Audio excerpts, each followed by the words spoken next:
और ये बात सब दोहरा रहे कि हमने कहा मुट्ठी बांध के। अरे चन्नी क्या है? चन्नी कोई आप प्रेम नारायण है क्या? नहीं ना, चन्नी तो मुख्यमंत्री रहे ना कांग्रेस के, प्रेम नारायण सिंह तो है नहीं। सिद्धरमैया प्रेजेंट चीफ मिनिस्टर है, अजय राय उत्तर प्रदेश के अध्यक्ष हैं। ये क्या कर रहे हैं? इनका समझ नहीं आ रही। मीडिया ऐसा कर रही है, मीडिया वैसा, आप ये झुंझुना घुमा रहे हो और तथ्य की जानकारी नहीं अजय राय को।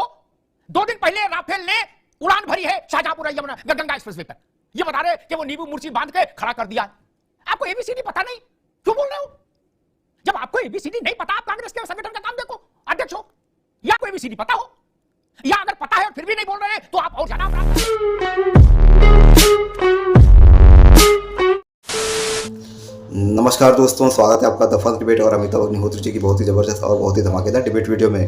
पहलगाम आतंकी हमले के बाद दोस्तों आपने देखा होगा कि भारत के सभी विपक्षी दल, मुख्य कांग्रेस, ये सरकार के समर्थन में आगे खड़े हो गए और इन्होंने ये कहा कि आप जो एक्शन लोगे हम आपके साथ हैं। लेकिन कांग्रेस की बात को समझ में नहीं आ रही है, क्योंकि इनके वरिष्ठ नेता, इनके मुख्य नेता तो कह रहे हैं कि सरकार के साथ है, लेकिन इनके निचले क्रम के नेता ये ऐसी कांड किए जा रहे हैं जो सरकार के हित में नहीं है, देश के हित में नहीं है, कांग्रेस के हित में नहीं है, लेकिन कांग्रेस पाकिस्तान के फायदे में है। हाँ दोस्तों, चन्नी हो गए इनके पंजाब के नेता, पंजाब के पूर्व मुख्यमंत्री और कर्नाटक के मुख्यमंत्री सिद्धरमैया, और इनके लेटेस्ट उत्तर प्रदेश के प्रभारी, कांग्रेस प्रभारी, इन्होंने एक वीडियो बनाया है जो राफेल को लेकर है। और उस वीडियो में राफेल में ये नींबू मिर्ची लगा के लटका के अपने हाथ से राफेल को नचा रहे हैं। तो दोस्तों ऐसी कांड हो रहे हैं कि जो पाकिस्तान को भरपूर फायदा पहुंचा रहा है और भारत के लिए नुकसान हो रहा है, भारत का अपमान भी हो रहा है। तो दोस्तों इस डिबेट में आप देखोगे किस तरह से इन बातों को अमिताभ अग्निहोत्री जी ने रखा है। और ये जो कांग्रेस के प्रवक्ता आए हैं दोस्तों, ये बहुत ही गुस्से में नजर आ रहे हैं, इस डिबेट में बहुत ही जबरदस्त गुस्से में नजर आ रहे हैं। ये सभी के बीच में बोल रहे हैं, झल्ला रहे हैं, चिल्ला रहे हैं। तो दोस्तों इनको अमिताभ अग्निहोत्री जी ने ऐसे राउंड में लिया, ऐसे शांत करा है कि डिबेट में देखते बनता है।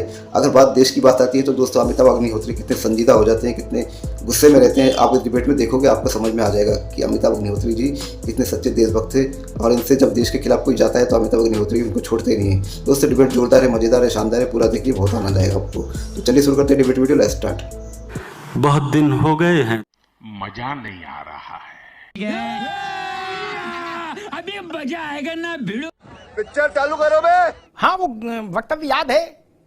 केवल गुंडा ही नहीं कहा था, भारत के सेनाध्यक्ष को कांग्रेस के एक बड़े नेता ने गली का गुंडा कहा था। बड़ा गुंडा भी नहीं, गली का गुंडा बताया था। बताइए प्रेम नारायण जी, सबको पता है कि राफेल तमाम अवसरों पर उड़ान भरता है, टेक ऑफ करता है, लैंडिंग करता है। और अभी 2 दिन पहले शाहजहांपुर में यमुना एक्सप्रेसवे पे हुए था, अजय राय ने देखा ही होगा वीडियो, फोटो सब। नहीं, राफेल कोई अलमारी में बंद है क्या? और मैं देखता हूं कांग्रेस के नेता एएनआई से बात शुरू करते हैं, यहां शुरू करते हैं कि हम जानना चाह रहे हैं कि आखिर हमला कब के, कार्रवाई कब होगी, हमला कब होगा पाकिस्तान पर।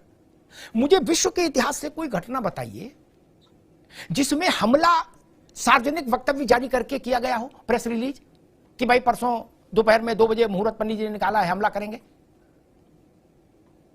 और मैंने कुछ नाम लिए, अजय राय हो, सिद्धरमैया हो, चन्नी हो, ये सब लोग पाकिस्तान में दुलरुआ हो गए हैं। नहीं, पाकिस्तान इन्हें गुलगुला खिला रहा, दूध पिला रहा, करवाजी वाह बोले रहो। प्रेम नारायण जी, माननीय अजय राय जी के शब्दों पर आज ये डिबेट हो रही है। माननीय अजय राय, पूरी डिबेट में छोटा हिस्सा अजय राय है। ना, अजय राय इतने बड़े व्यक्ति नहीं कि उन पर 1 घंटा में डिबेट करूं। ना, माफ करिएगा, अजय राय इस पूरी डिबेट में छोटा सा हिस्सा है। दोस्त आगे बढ़ो। हाँ, अब आगे चलिए, मैं आपको हिस्से पे, आप उसी पे जा रहे हैं। अगर छोटा सा हिस्सा होते तो आपके अभी के वक्तव्य में 6-7 बार उनका नाम नहीं आया होता। आप स्वीकार ना करें। आपसे सवाल तो अजय राय पे पूछेंगे, आपसे सवाल पुतिन पर पूछे क्या? चर्चा होने दीजिए। आपसे पुतिन पर सवाल पूछे नहीं ना, अजय राय पे पूछेंगे कांग्रेस से सवाल। पहली चीज मुझे ये बताइए, हमारे देश का मीडिया इतना मजबूत है, वो शाम को बता देता है कि कल पाकिस्तान पे हमला हो जाएगा। वो आज तक ये सवाल, मैंने पिछली डिबेट में हमले के अगले दिन आपके साथ बैठा था, तब मैंने कहा था कि हम मुट्ठी बांध करके कहते हैं कि आपके साथ हम खड़े हैं आतंकवाद के खिलाफ, आप हमला करिए। अब आप कहते हैं कि कौन बोल के बताता है। अभी तक जितनी कार्रवाइयां की प्रधानमंत्री जी के साथ भारत का गोदी मीडिया भी चिल्ला के बताता है, तहस नहस होने वाला है, खलियान उठने वाला है, फसल कटने वाली है। पहली चीज। दूसरी चीज, मैं एक सवाल आपसे कर रहा हूं अमिताभ जी, हाथ जोड़ करके निवेदन, बिल्कुल करिए। नहीं, आपने कहा कि प्रधानमंत्री जी ने पानी बंद कर दिया, पाकिस्तान में हल्ला मचा है। कौन सी नदी का पानी है? थोड़ा सा राष्ट्रीय और सम्मानित चैनल पर है आप ये बताइए, क्या ये खिलौना है? ये कह दिया और पानी बंद हो गया? पहला सवाल। ठीक, दूसरा सवाल, अब रुक जाओ। अखबार ने कहा कि युद्ध हो जाएगा, टीवी ने कहा युद्ध हो जाएगा, ऐसा बहुत जगह होता है। लेकिन मैंने सवाल क्या पूछा, मुझे वो सरकार वो देश बताइए जिसमें राष्ट्राध्यक्ष ने किसी अपोजिशन पार्टी को लिख के टाइम टेबल दिया हो कि इतने बज के इतने मिनट पर करेंगे। मैं पूछ क्या रहा हूं, जवाब क्या दे रहे हो, यही समझ नहीं। टीवी के कहने से प्रदेश तो आप प्रभावित नहीं हो रहे ना, और ये बात सब दोहरा रहे कि हमने कहा मुट्ठी बांध के। अरे चन्नी क्या है, चन्नी कोई आप प्रेम नारायण है क्या? नहीं ना, चन्नी तो मुख्यमंत्री रहे ना कांग्रेस के, प्रेम नारायण सिंह तो है नहीं। सिद्धरमैया प्रेजेंट चीफ मिनिस्टर है, अजय राय उत्तर प्रदेश के अध्यक्ष हैं। ये क्या कर रहे हैं, इनका समझ नहीं आ रही। मीडिया ऐसा कर रही है, मीडिया वैसा, आप ये झुंझुना घुमा रहे हो और तथ्य की जानकारी नहीं अजय राय को। 2 दिन पहले राफेल ने उड़ान भरी है शाहजहांपुर यमुना गंगा एक्सप्रेसवे पर, ये बता रहे कि वो नींबू मिर्ची बांध के खड़ा कर दिया। आपको एबीसीडी पता नहीं, क्यों बोल रहे हो? जब आपको एबीसीडी नहीं पता, आप कांग्रेस के संगठन का काम देखो, अध्यक्ष हो, या आपको एबीसीडी पता हो, या अगर पता है और फिर भी नहीं बोल रहे हैं तो आप और ज्यादा अपराध कर रहे हैं। राफेल तो उत्तर प्रदेश ने, पूरे देश ने अभी उड़ते देखा, अभी 48 घंटे के भीतर। वो नींबू मिर्ची लिए घूम रहे हैं, करे नींबू मिर्ची है। और मेरा तो एक ही पैमाना, जिस भी व्यक्ति के, जिस भी संस्था के, जिस भी संगठन के वक्तव्य पाकिस्तान में पूजे जा रहे हैं, सराहे जा रहे हैं, उन पर लड्डू बट रहे हैं, मेरे लिए वो सब लोग अच्छे नहीं हो सकते। मैं कड़े शब्द का इस्तेमाल नहीं करूंगा, वो लोग ठीक नहीं है। मेरे कंठ से ऐसी कोई बात नहीं जानी चाहिए जिसका लाभ पाकिस्तान को मिले। ये कसौटी अजय राय के लिए भी है, चन्नी के लिए भी है, सिद्धरमैया के लिए भी है, राहुल गांधी के लिए भी है, ये जान लो। ठीक, इतना तो मैं मूर्ख नहीं कि चन्नी के बयान को सही ठहरा सकता हूं, मैं नहीं ठहरा सकता, माफ करिएगा। मैं सिद्धरमैया के साथ नहीं खड़ा हो सकता, मैं अजय राय के साथ नहीं खड़ा हो सकता। आप 100 बुराई भाजपा में गिनाओ, फिर भी मैं इनके साथ नहीं खड़ा हो सकता। भाई ये पाकिस्तान में पूछे जा रहे हैं इस वक्त युद्ध के समय, और प्रियंका गांधी कह रही है कि नहीं हम किसी को नहीं जानते, हम केवल सीडब्ल्यूसी को जानते हैं। अरे भाई तो उनको मौन करिए। यूपी स्कूल में पंचायत चल रही है क्या, कार्यक्रम चल रहा है? अगर आप ये कहते हो कि हम सीडब्ल्यूसी के प्रस्ताव से बंधे तो बाकियों को मौन करिए ना। लेकिन ये भी सोच लो कि जो चन्नी कह रहे थे वही कल आप तो नहीं कहोगे कि कहां हुई स्ट्राइक, किसने देखी स्ट्राइक, मैं तो आज तक सबूत मांग रहा हूं। नहीं, यही कहोगे क्या? अगर ये कहोगे तो फिर आप भारत के साथ नहीं खड़े। आपकी लड़ाई भाजपा से हो सकती है कि भारत से होगी। चुनाव आप भाजपा के खिलाफ लड़ेंगे कि भारत के खिलाफ लड़ेंगे? भाई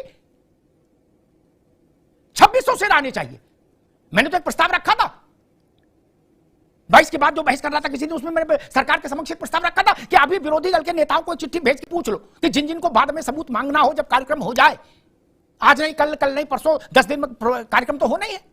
जब कार्यक्रम हो जाए तो फिर वो प्रेस कॉन्फ्रेंस करें, एएनआई पर आए और राफेल का में वो खिलौना लाके कहें कि कुछ नहीं हुआ। उससे अच्छा मैंने कहा इसमें कुछ प्रतिष्ठित विपक्ष के नेताओं को अगर मन हो तो इनको साथ ले जाओ वहां ऑपरेशन में, क्या एबटाबाद में और पिंडी में, ये खुद अपनी आंखों से देखें, तब आके यहां बताएं।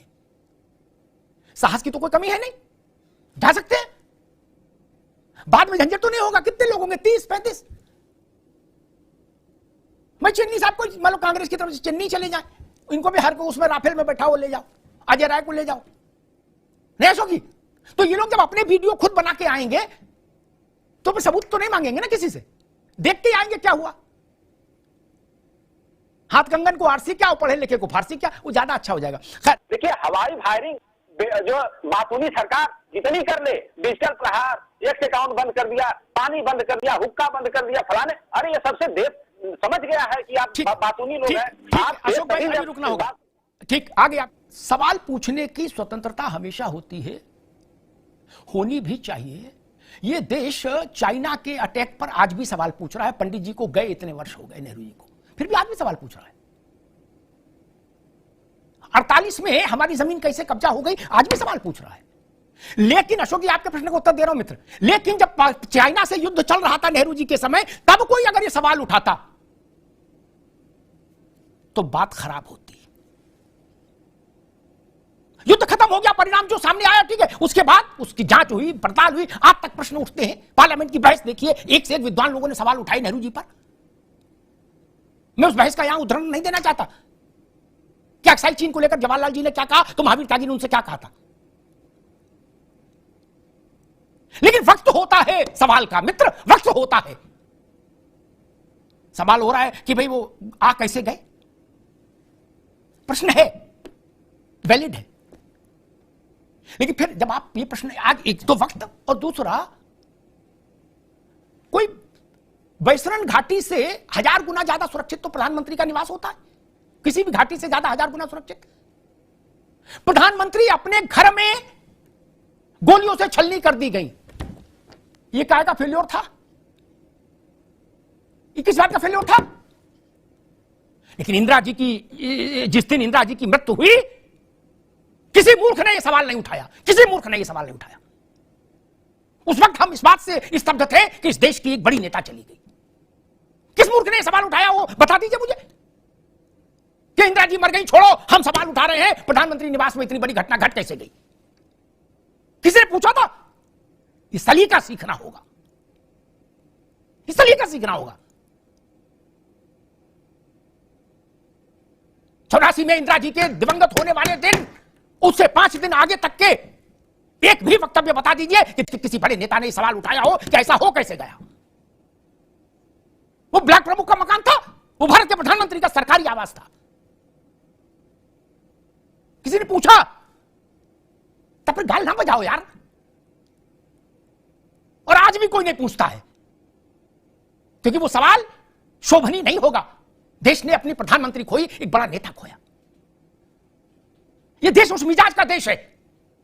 नेहरू जी के समय सेना के पास जूते नहीं थे, जैकेट, ऊनी कपड़े नहीं थे, फिर भी देश ने नेहरू जी को लाडला माना। बहस कर रहे हैं? समझ तो रखो भाई इतिहास की, कब सवाल उठाना है। इससे बड़ी घटना कोई घट सकती है कि देश का प्रधानमंत्री अपने सरकारी आवास में हजारों सुरक्षा कर्मियों के बीच में मार दिया गया? ये सरकार की इससे बड़ी कोई फेल्योर हो सकती थी क्या? लेकिन किसी ने सवाल नहीं पूछा, पूछा जाना भी नहीं चाहिए। अजय राय होते उस वक्त जब ये एबीपी में थे, तब अजय राय विद्यार्थी परिषद में कार्यकर्ता थे, तो ये जरूर पूछ लेते, कोई खिलौना लाके। अच्छा बात नहीं है। तो दोस्तों डिबेट होगी खत्म, वीडियो होगी पूरी। उम्मीद करता हूँ दोस्तों ये डिबेट वीडियो आपको पसंद आई होगी। तो दोस्तों अमिताभ अग्निहोत्री जी की ऐसी डिबेट वीडियो आपको पसंद है तो द फर्स्ट डिबेट के इस यूट्यूब चैनल को आप सब्सक्राइब करते जरूर जाओगे। मिलता हूँ आपसे अगले वीडियो में, तब तक के लिए जय हिंद, वंदे मातरम।